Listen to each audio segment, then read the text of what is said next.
Hello Brian, আমার YouTube চ্যানেলে তোমাদের সবাইকে স্বাগত জানাই। আশা করি তোমরা সবাই সুস্থ আছো, ভালো আছো। আজকে তোমাদের সাথে শেয়ার করতে চলেছি একদম সহজ আর চটজলদি একটা পনিরের রেসিপি। ব্যস্ত দিনের সকালে যখন বেশি সময় থাকে না, তখন খুব কম সময় আর খুব সহজ উপকরণ দিয়ে রেসিপিটা তৈরি করে নিতে পারবে। স্বাদে দারুণ, বানাতেও কিন্তু খুব সহজ। তাই দেরি না করে শুরু করা যাক আজকের এই রেসিপিটা। তো দেখো, এখানে প্রথমেই আমরা যেটা করব সেটা আমরা একটা মশলা রেডি করে নেব। তার জন্য আমি কড়া বসিয়ে দিয়েছি। কড়াতে এমনি কোনো তেল দেব না, কিন্তু শুকনোই এর মধ্যে দিয়ে দেবো। দেখো, 1 চামচ দিয়ে দিলাম জিরে, 1 চামচ গোটা ধনে, আর এখানে অ্যাড করলাম 1 চামচ মৌরি আর 1 চামচ হচ্ছে গোটা গোলমরিচ। এটাকে আমরা ড্রাই রোস্ট করে নেব।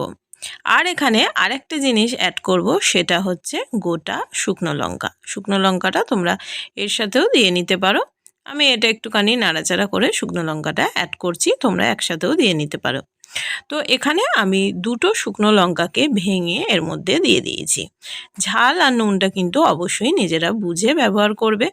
আমি যেহেতু স্পাইসি পছন্দ করি, তাই লঙ্কার পরিমাণটা আমার রান্নায় একটু বেশি থাকে, কেননা এখানে গোলমরিচ দিয়েছি, তারপরেও 2টো শুকনো লঙ্কা দিয়েছি। তো দেখো, এটা ড্রাই রোস্ট করা হয়ে গেছে। এবার এটাকে আমরা গুঁড়ো করে নেব। এদিকে কড়ার মধ্যে আমি বাটার দিয়ে নিয়েছি। তো আর দেখো, পনিরগুলোকে আমি এইভাবে কাট করেছি, তোমরা তোমাদের মতো শেপে কাট করতে পারো। তো আমরা বাটারের মধ্যে এই পনিরগুলোকে ফ্রাই করে নেব। তোমরা যদি কেউ মনে করো বাটারের জায়গায় এখানে এমনি তেল ব্যবহার করবে, তো তেল ব্যবহার করতে পারো, বা ঘি ব্যবহার করতে পারো, বা 2টো মিশিয়েও ব্যবহার করতে পারো, যার যেরকম ইচ্ছা। পনিরগুলোকে দেখো এখানে হালকা ফ্রাই করে নেব। তো একদিকটা দেখছো ফ্রাই করা হয়ে গেছে, আমি এইভাবে উল্টে দিয়েছি, এগুলো ভাজা হয়ে গেছে। তো চলো এগুলো এবার একটা প্লেটের মধ্যে তুলে নিই। এদিকে আমি দেখো, বুঝতে পারছো নিশ্চয়ই, এখানে কাজু আর চারমগজ একটুখানি ভিজিয়ে রেখেছিলাম। আর এদিকে যেটা আমরা ড্রাই রোস্ট করেছিলাম সেই মশলাটাও রেডি হয়ে গেছে। আর এদিকে আমি একটা মিক্সির জারের মধ্যে কিন্তু আমি চারমগজ, কাজু যেটা ভিজিয়ে রেখেছিলাম সেটা, টক দই কিছুটা পরিমাণ, আর কটা পনিরের টুকরো অ্যাড করে একটা পেস্ট করে নেব। কড়াতে আমি বাটার দিয়ে যে পেস্টটা করলাম সেই পেস্টটা দিয়ে দেবো। এটা খুব চটজলদি হয়ে যায়, কোনো রকম কোনো ঝামেলা ছাড়াই, সেটা দেখতেই পাচ্ছ। তো এই অবস্থাতে এখানে কিন্তু অ্যাড করব চিনি।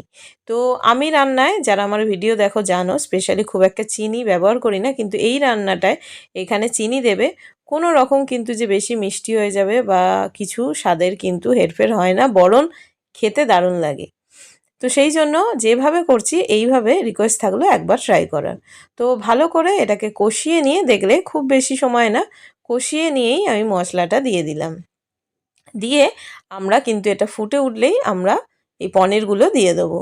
এটা করতে একদমই খুব কম সময় লাগে, চটজলদি এটা হয়ে যায়, কিন্তু খেতে দারুণ দারুণ টেস্টি হয়। এই অবস্থাতে এখানে অ্যাড করলাম কাসুরি মেথি। তো খুব দেখতেই পেলে যে খুব চটজলদি হয়ে যায়। হাতের কাছে যদি কাসুরি মেথি না থাকে, তোমরা কিন্তু এখানে অল্প করে ধনেপাতাও অ্যাড করে দিতে পারো। এটা আমরা 2 মিনিট মতো জাস্ট ফুটিয়ে নেবো। দেখবে কালারটাও কিন্তু যখন নামাবে চেঞ্জ হয়ে যাবে। তো আমি একটুখানি দেখিয়ে দিচ্ছি। ভালো লাগলে অবশ্যই কমেন্টে জানিও কীরকম লাগলো। Thanks for watching. সবাই খুব ভালো থেকো, সুস্থ থেকো, সাবধানে থেকো।